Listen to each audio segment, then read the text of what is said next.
جنبش کھائے گا، یہ ریفلیکس ایکشن ہے، یہ ہوگا. لیکن ہندو فلسفی میں تو یہاں تک ہے کہ ڈیٹیچ کر لو اپنے آپ کو اس درجے کہ آپ کا اپنے ایکشن کے ساتھ action for the sake of action, یا یوں کہیے کہ وہ اپنے مقصد کے تحت جو ہے آپ کام کر رہے ہیں. باقی یہ کہ کیا نتیجہ نکلتا ہے نہیں نکلتا ہے، امید افزا ہے یا مایوس کو، بالکل چھوڑ دیجیے. بہرحال اس کی ضرورت ہے، لیکن ایسے لوگ جیسا کہ میں نے عرض کیا ہوتے کم. اکثریت لوگوں کی ایسی ہوگی کہ کچھ نظر آتا ہو تو کچھ کام کرتے ہیں، کچھ حوصلہ بڑھتا ہے، پھر کچھ اور ہمت جو ہے بنتی ہے. اس حوالے سے میں کہتا ہوں کہ چونکہ جو موجودہ حالات ہیں اور مستقبل قریب میں جو حالات آ رہے ہیں وہ سخت مایوس ہیں، انہی کا بعد میں تذکرہ کروں.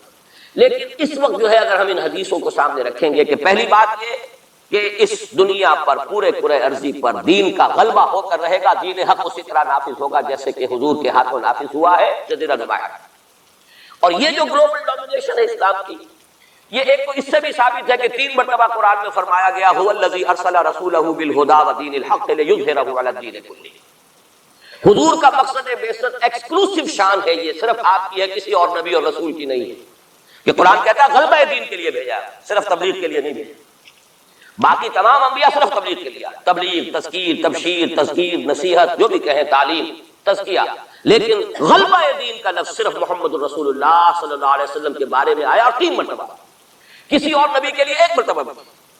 اور دوسری بات یہ بھی قرآن کے محکمات میں سے ہے کہ وما ارسلناک الا کافۃ للناس بشیرا ونذیرا. ہم نے نہیں بھیجا ہے محمد آپ کو مگر تمام نوع انسانی، پوری نوع انسانی. گویا کہ پورے عالم انسانیت پر غلبہ دین ہوگا تو بعثت محمدی کی تکمیل ہوگی. پورے عالم جب بھیجا گیا پورے عالم انسانی کے لیے، اس اعتبار سے بھی صغرا کبرا جوڑیے تو اس کا نتیجہ نکلتا ہے. باقی یہ کہ حضور نے وضاحت کے ساتھ وہ احادیث جو ہے جیسے میں نے کیا، میں نے بارہا آپ کو سنائی ہے. حضور نے 5 دور گنوائے: دور نبوت، دور خلافت علی منہاج النبوہ، حدیث کا ٹیکسٹ میں بیان نہیں کر رہا وقت کی کمی کی وجہ سے. پھر دور ایسی ملوکیت کا جو کٹ کھنی ہوگی، ظالم، کاٹ کھانے والا. پھر دور ایسی ملوکیت کا جو جبری ہوگی. یہ میرے نزدیک جو غلامی کا دور ہمارا گزر چکا ہے اور ابھی ہے، پارشلی ختم ہوا، پارشلی باقی. براہ راست جو ہے ویسٹرن امپیریلسٹ پاورز جو ہیں وہ یہاں سے چلی گئی ہیں، ان کی فوجیں اب موجود نہیں ہیں ہمارے ہاں. لیکن یہ کہ ان کی تہذیب، ان کا تمدن، ان کا فکر، ان کے نظریات، ان کے فلسفے، ان کی سوچ، ان کا طرز بود و باش، انہی کا لباس، انہی کی صفت، یہ سب کچھ موجود ہے. اور ٹیکنالوجی میں، علم میں اور معاشیات میں ہم بالکل بھکاریوں کی طرح ان کے سامنے ہاتھ پھیلانے پر مجبور.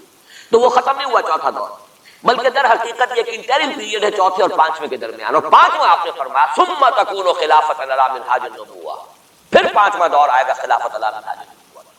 اور اس وقت گویا کہ پوری جو یہ عالم انسانیت ہے یہ اس چوتھے اور 5ویں دور کے درمیان میں ہے. یہ ایک درمیان کا عرصہ ہے، نو مینز لینڈ کہہ لیجیے اس کو، یا یہ کہ برزخی یہ دور ہے. وہ جو دور تھا امپیریلزم کا، مغربی امپیریلزم، غیر مسلموں کی ہم پر حکومت، ملکن جبرین، اور وہ خلافت علی منہاج النبوہ. پھر وہ 2 حدیثیں حضرت ثوبان رضی اللہ تعالیٰ عنہ سے جو کہ مسلم شریف میں مروی ہے کہ مجھے اللہ تعالیٰ نے ساری زمین سکیڑ کر دکھا دی، یہاں تک کہ میں نے اس کے سارے مشرق دیکھ لیے، سارے مغرب دیکھ لیے. وَإِنَّ أُمَّتِي سَيَبْلُغُ مُلْكُهَا مَا ذُوِّيَ لِي مِنْهَا. اور سن لو کہ میری امت کی حکومت ان تمام علاقوں پر قائم ہو کر رہے گی جو مجھے سکیڑ کر دکھا دی. اب اس کے بعد مجھے تو کوئی شک ہے نہیں، صحیح ہے میں سے ہے روایت، صحیح مسلم. بعض حضرات کے نزدیک تو صحیح مسلم کا درجہ صحیح بخاری سے بھی بلند ہے، لیکن یہ کہ اکثر و بیشتر جو ہے ٹاپ پر صحیح ہیں جنہیں ہم کہتے ہیں صحیح بخاری، صحیح مسلم، یہ حدیث کے مجموعے میں سب سے اوپر ہے. اچھا، دوسری حدیث حضرت مقداد بن اسود سے، لا يبقى على الارض بیت وبر ولا مدر الا ادخل الله فيه کلمۃ الاسلام. اللہ تعالیٰ اس روئے ارضی پر ایک گھر نہیں چھوڑے گا، نہ اینٹ گارے کا بنا ہوا گھر، نہ کوئی کمبلوں کا بنا ہوا خیمہ جس میں اسلام کو داخل نہ کرے. البتہ اسلام کا داخلہ 2 طریقوں سے ہوگا، بعز عزیز و ذل ذلیل. یا تو گھر والا اور خیمے والا اسلام قبول کر لے گا تو اسلام کے اعزاز کے ساتھ اس کا بھی اعزاز ہو گیا. وَلِلَّهِ الْعِزَّةُ وَلِرَسُولِهِ وَلِلْمُؤْمِنِينَ. عزت تو ہے اللہ کے لیے، اس کے رسول کے لیے، اہل ایمان کے لیے. گھر والا بھی، اس کا اعزاز ہوا، اس کے گھر میں اسلام داخل ہوا اس کے اعزاز کے ساتھ. اگر نہیں قبول کرے گا تو نیچے ہو کر رہنا پڑے گا. یؤتُوا الْجِزْیَۃَ عَنْ یَدٍ وَهُمْ صَاغِرُونَ. چھوٹے ہو کر جزیہ پیش کرنا ہوگا. تو گویا کہ اسلام تو اس کے گھر میں بھی داخل ہو گیا، لیکن وہ بدبخت اعزاز اسلام سے خود محروم رہا. لیکن غلبہ تو ہو گیا نا. یدخلون فی دین اللہ افواجا کی وہ شکل تو ہو گئی کہ اللہ کا دین جو ہے وہ غالب ہو گیا، اطاعت تو انہیں کرنی پڑے گی، اسلام کی بالادستی قبول کرنی ہوگی، رہے ہندو رہے سکھ رہے پارسی رہے عیسائی رہے، پرسنل لاء میں ان کی جان مال عزت آبرو کی حفاظت کا ذمہ بھی لیا جائے گا، ان کے عقائد کو بھی زبردستی نہیں بدلوایا جائے گا، ان کے مندروں گردواروں اور کلیساؤں اور صلوات جو ہے سینگاگ ان کی حفاظت کی جائے گی، لیکن بالادستی اسلام۔ یہ ہے مستد احمد ابن حنبل کی روایت ہے حضرت مقداد ابن اسود۔ تو پہلی بات تو یہ ہے کہ یہ یقین، کم سے کم مجھے تو اس کا یقین حاصل ہے الحمدللہ، اور میں چاہتا ہوں کہ ہر شخص ہر مسلمان کے دل میں یقین پیدا۔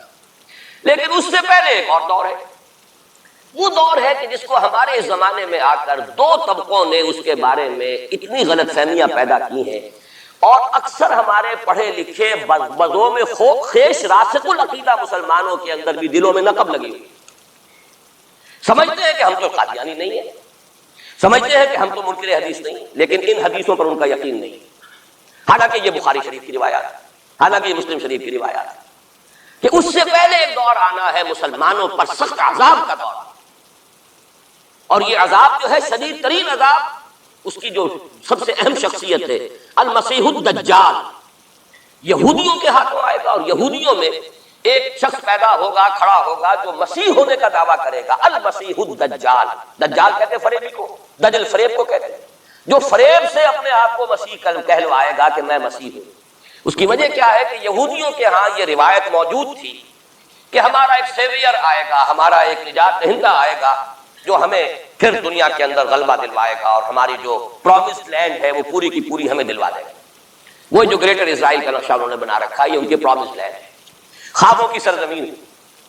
اچھا وہ تو حضرت مسیح آئے تھے علیہ الصلوۃ والسلام، تو آ گئے، انہوں نے مانا نہیں۔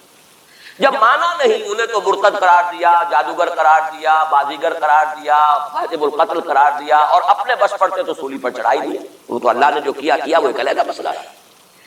اب وہ جگہ تو خالی ہے، جو آپ کہتے ہیں نا کہ کوئی ویکینسی ہے، موجود پوزیشن از ویکینٹ، ابھی وہ منتظر ہے ایک مسیحا کے کہ ہمارا اصل مسیح آنے والا ہے۔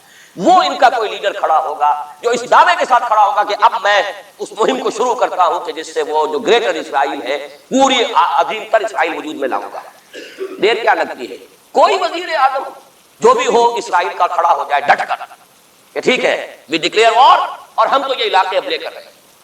جس کو کہ اس نے بھی کہا ہے، یہ جو اس وقت ہے ریبین جو ہے، اس کے بارے میں خیال یہ ہوا تھا کہ جب یہ وزیر اعظم بنا اسرائیل کا کہ یہ بڑا ماڈریٹ ہے، بہت ایسا ہے ویسا ہے، اور اس نے وہ امریکن سے اپنا وہ 10 بلین کا جو لون لینا چاہتے تھے اس کو اوکے کرانے کے لیے کچھ دنوں کے لیے نئی سیٹلمنٹس کی تعمیر کا کام بھی سسپینڈ کر دیا۔ تو بڑی امیدیں ہو گئی، چلو جی ایک پروسیس آف جو پیس ٹاک شروع ہو جائے یہ ہو جائے، لیکن سب ثابت ہو چکا ہے۔ اسی زمانے میں وہ گیا اپنے فوجی ہیڈ کوارٹر میں، اور جا کر وہاں پہ اپنے فوجی آفیسرز کی وہ جو اب لوگوں میں تشویش ہو گئی ہوگی کہ ہم کس خواب کو دیکھ رہے ہیں اور یہ شخص کدھر چلنے لگ گیا ہے، تو جا کر کہا، اور رپورٹ ہوئی ہے خبر، اس نے کہا یہ نہ سمجھو کہ گریٹر اسرائیل کو میں نے چھوڑ دیا، اس کا نقشہ تو میرے دل پر کندہ ہے، اور میں منتظر ہوں وہ وقت آئے کہ ہم وہ گریٹر اسرائیل آئے۔ کوئی شخص کھڑا ہو جائے گا، اس کے لیے وہ ڈکلیئر کر دے گا، کوئی شکلیں اور کوئی سچویشن ہو سکتی ہے۔ اور اس اعتبار سے نوٹ کیجئے کہ یہ بابری مسجد کی شہادت کے بارے میں یہ صحیح بات کہی جا رہی ہے کہ یہ در حقیقت ایک فیلر ہے، ہنود اور یہود کے جو گٹھ جوڑ ہے۔ یہ میں آپ کو پہلے بتا چکا ہوں کہ یہ جو وہاں کا ہندو فنڈامنٹلسٹ ہے ہندوستان کا، باقاعدہ وفد گئے اسپین، یہ معلوم کرنے کے لیے کہ اسپین میں مسلمانوں کو جو ایکسٹرمینیٹ کیا تھا کس طریقے سے کیا تھا۔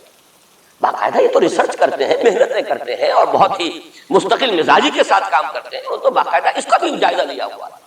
پھر اسرائیل کے ساتھ جو ان کے کانٹیکٹ ہو رہے ہیں، اور ابھی جو اسرائیل کا وزیر اعظم وہاں پہ آنے والا تھا، وہ وزیر خارجہ غالباً کسی وجہ سے ابھی جو صورت ہو گئی ہے اس کو ملتوی کیا ہے۔ تو یہ در حقیقت یہ دیکھنا ہے کہ مسلمانوں کے اندر جان ہے تو کتنی، یہ فیلرز پھینکے جایا کرتے ہیں، اندازہ ہو جائے کتنا ریئیکشن ہے۔ وہ ریئیکشن جتنا گھٹا ہو رہی ہے، اور ہمارا ریئیکشن ہونا کیا ہے؟ اس سے پہلے جب مسجد اقصیٰ کے ساتھ جو بھی بے حرمتی ہوئی اور جب یروشلم گیا ہے، کتنا کوئی رونا پیٹنا ایک دفعہ تو پورے عالم اسلام میں ہو گیا تھا، اب کہاں ہے وہ رونا پیٹنا؟ اب تو ریکنسائل کیے بیٹھے، اب تو وہی عرب ممالک ایک ٹیبل پر جا کر میڈرڈ میں تو بیٹھ آئے نا آخر اسرائیل کے ساتھ، اور اب مسلسل گفتگو واشنگٹن میں جو ہے ایک پہلا round, second round, third round, کبھی تو اس کے ساتھ ایک میز پر بیٹھنا گوارا نہیں تھا، اس کو ریکگنائز کرنے کا کوئی سوال نہیں تھا، اب اس کی باتیں نہیں ہو رہی۔ تو معلوم ہوتا ہے کہ یہ سارے جو ہیں حالات، یہ کوئی ایسی باتیں نہیں ہیں، کوئی فیری ٹیلز ہوں، یہ کوئی پریوں کی کہانیاں ہوں جو آنے والی ہیں کیسے ہم مان لیں۔